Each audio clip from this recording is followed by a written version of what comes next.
Kalian pernah nggak sih ngebayangin gimana rasanya kalau hari ini adalah hari terakhir kalian? Hari terakhir di mana kalian masih bisa ketawa, ngobrol sama keluarga, atau bahkan cuma sekadar ngopi di kafe langganan. Kalian nggak akan pernah tahu kalau besok atau bahkan 1 jam lagi, semua itu akan lenyap, hilang, ditutupi abu dan bebatuan, dan kalian cuma akan jadi patung bisu yang terjebak dalam waktu.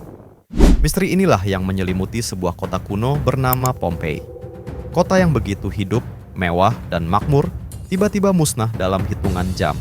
Bukan karena perang, bukan juga karena wabah penyakit, tapi karena murka alam yang tidur ribuan tahun. Kita akan bedah habis-habisan tentang 24 jam terakhir di Pompeii.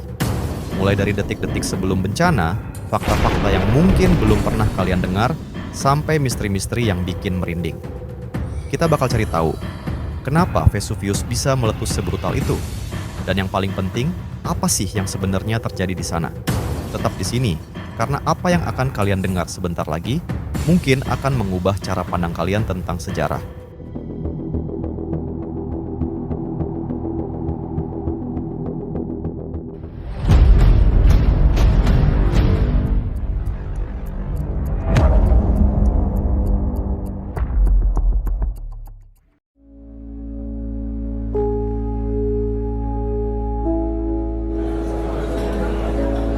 Jadi, kalian mungkin sudah sering dengar nama Pompeii. Kota Romawi kuno yang letaknya di Italia, tepatnya dekat kota Naples sekarang. Dulu, Pompeii itu ibaratnya kayak Jakarta atau New Yorknya Romawi. Ramai, kosmopolitan, dan jadi pusat perdagangan yang penting. Semua ada di sana. Pasar yang sibuk, kuil-kuil megah, teater, bahkan rumah-rumah bordil yang terkenal. Tapi semua kemewahan itu berakhir di suatu pagi di tahun 79 Masehi. Gunung Vesuvius yang selama ini dianggap cuman bukit biasa, tiba-tiba bangun dari tidurnya. Letusannya bukan letusan biasa. Ini adalah salah satu bencana alam paling mematikan dan dramatis dalam sejarah manusia. Saking dramatisnya, kota Pompeii dan Herculaneum yang ada di dekatnya lenyap dari peta selama hampir 1700 tahun. Nah, kenapa topik ini penting? Karena Pompeii Kumpo itu kayak kapsul waktu. Bencana Vesuvius mengawetkan segalanya. Orang-orang, benda-benda, bahkan tulisan di dinding, semuanya diawetkan oleh abu vulkanik. Kita bisa melihat kehidupan sehari-hari mereka, bukan dari buku sejarah, tapi dari sisa-sisa yang mereka tinggalkan. Dan di sanalah letak misterinya. Bukti-bukti yang ditemukan itu justru menimbulkan banyak pertanyaan. Pertanyaan yang akan kita coba jawab bareng-bareng di video ini. Jadi, kita akan mulai dari apa yang terjadi sebelum malapetaka itu dimulai. 24 jam terakhir. Detik-detik sebelum bencana. Tanggal 24 Agustus, tahun 79 Masehi. Kota Pompeii masih dalam suasana santai. Matahari bersinar cerah di langit Mediterania. Orang-orang bangun, sarapan, dan memulai aktivitas seperti biasa. Anak-anak main di jalanan, pedagang sibuk tawar-menawar, dan para bangsawan bersantai di villa-villa mereka. Tidak ada yang tahu, di balik kemegahan Gunung Vesuvius yang hijau, ada amukan yang sedang disiapkan. Sejak beberapa hari sebelumnya, memang ada tanda-tanda kecil. Gempa bumi ringan sering terjadi.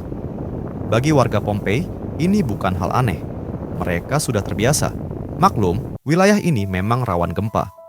Mereka menganggapnya cuman kegelisahan bumi. Bahkan ada yang bilang, itu cuman Vesuvius lagi sendawa. Kalau dipikir-pikir, ironis ya. Mereka menganggapnya remeh, padahal itu adalah pertanda paling fatal dalam sejarah.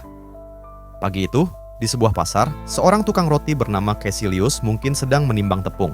Di teater, seorang aktor sedang berlatih monolognya. Dan di salah satu jalan, 2 orang budak sedang menggosip tentang rencana mereka untuk membebaskan diri. Semua berjalan normal, sampai sekitar jam 1 siang. Tiba-tiba, suara gemuruh dahsyat memecah keheningan. Bukan suara gempa, tapi suara yang jauh lebih besar.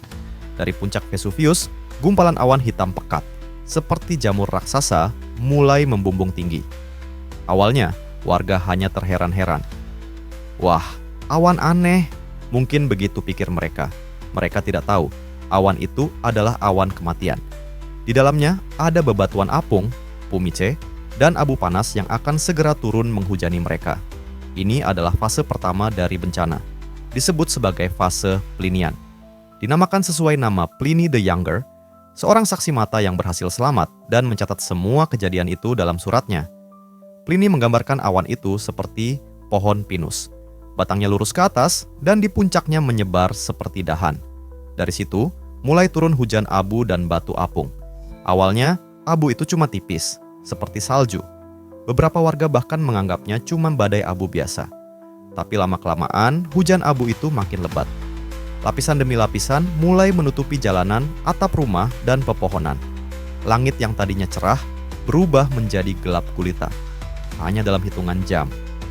Bayangkan kalian lagi di tengah kota, tiba-tiba langit jadi malam. Panik mulai menjalar. Beberapa orang mulai lari, tapi kemana? Mereka tidak tahu. Ini adalah awal dari akhir. Setelah langit gelap, yang terjadi selanjutnya adalah horor yang sebenarnya. Hujan batu apung dan abu tebal terus-menerus turun. Atap-atap rumah mulai runtuh. Jalanan jadi tidak bisa dilalui. Banyak warga yang mencoba menyelamatkan diri, tapi mereka terjebak. Tapi ini belum fase terburuknya. Sebagian besar kematian di Pompei tidak disebabkan oleh abu atau batu apung itu, melainkan oleh sesuatu yang lebih mengerikan, aliran piroklastik. Ini semacam gelombang gas super panas dan abu yang meluncur turun dari gunung dengan kecepatan tinggi, lebih dari 700 km per jam. Suhu gasnya bisa mencapai 500 derajat Celcius. Nah, ini bagian yang paling misterius. Kenapa sebagian besar korban Pompei ditemukan dalam posisi yang aneh? Mereka tidak lari, tidak meronta-ronta. Justru mereka ditemukan dalam posisi seperti sedang tidur atau sedang duduk.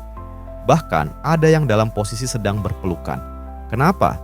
Karena saat aliran piroklastik itu datang, mereka tidak sempat bereaksi. Tubuh mereka terpanggang seketika. Tangan, kaki, dan wajah mereka membeku dalam posisi terakhir mereka. Ada yang sedang menutupi wajahnya, ada yang sedang meringkuk, dan yang paling terkenal, ada yang ditemukan dalam posisi berpelukan.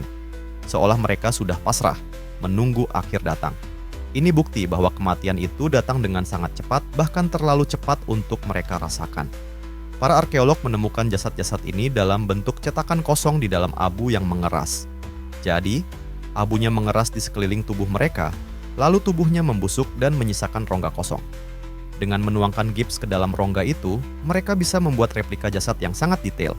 Dan dari sinilah kita bisa melihat ekspresi wajah mereka, posisi mereka, bahkan kain baju mereka. Ini adalah bukti paling tragis dari kekuatan alam yang tak terduga. Ada juga misteri lain. Kenapa begitu banyak orang yang memilih tetap tinggal? Bukankah gempa dan hujan abu sudah jadi peringatan? Sejarawan menduga, beberapa orang mungkin memilih untuk berlindung di dalam rumah, berharap badai ini akan segera berakhir. Atau mungkin mereka kembali ke rumah untuk mengambil harta benda mereka. Dan banyak juga yang terjebak karena jalanan sudah tertutup material vulkanik. Mereka tidak punya pilihan. Ironisnya, rumah yang mereka jadikan tempat perlindungan justru jadi makam mereka. Dan inilah fakta yang bikin kita merinding. Ternyata, peristiwa ini punya twist yang mengejutkan. Awalnya, sejarawan percaya bahwa letusan Vesuvius terjadi pada 24 Agustus 79 Masehi, seperti yang dicatat oleh Pliny the Younger.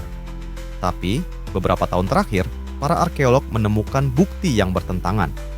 Dalam penggalian, mereka menemukan beberapa petunjuk, seperti buah delima yang sudah matang, sisa-sisa wine yang sedang diproses, dan yang paling penting, sebuah tulisan di dinding yang tanggalnya 17 Oktober.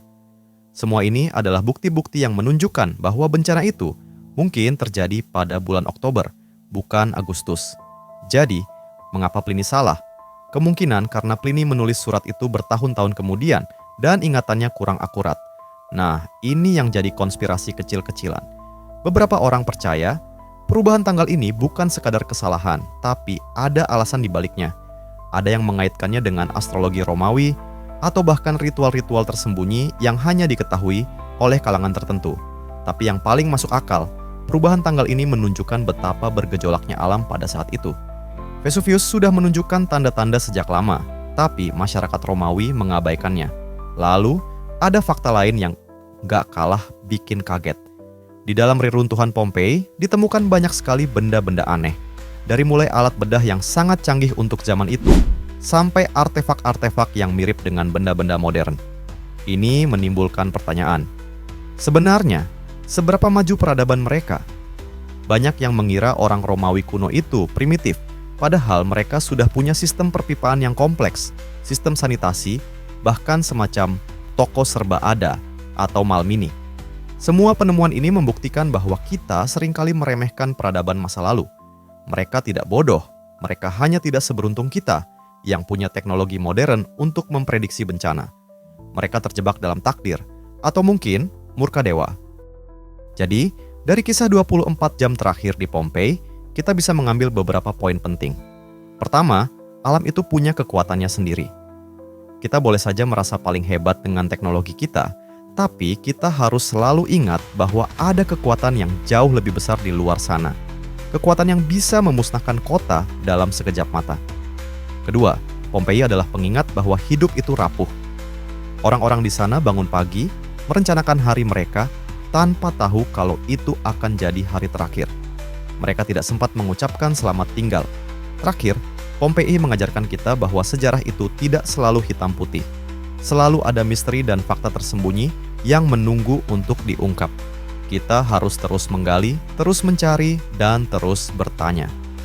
Kisah Pompei adalah pelajaran tentang hidup, kematian, dan misteri yang terkunci di bawah abu.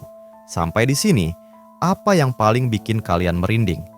Apakah karena kecepatan bencana yang datang, atau mungkin karena ekspresi wajah para korban yang membeku dalam waktu?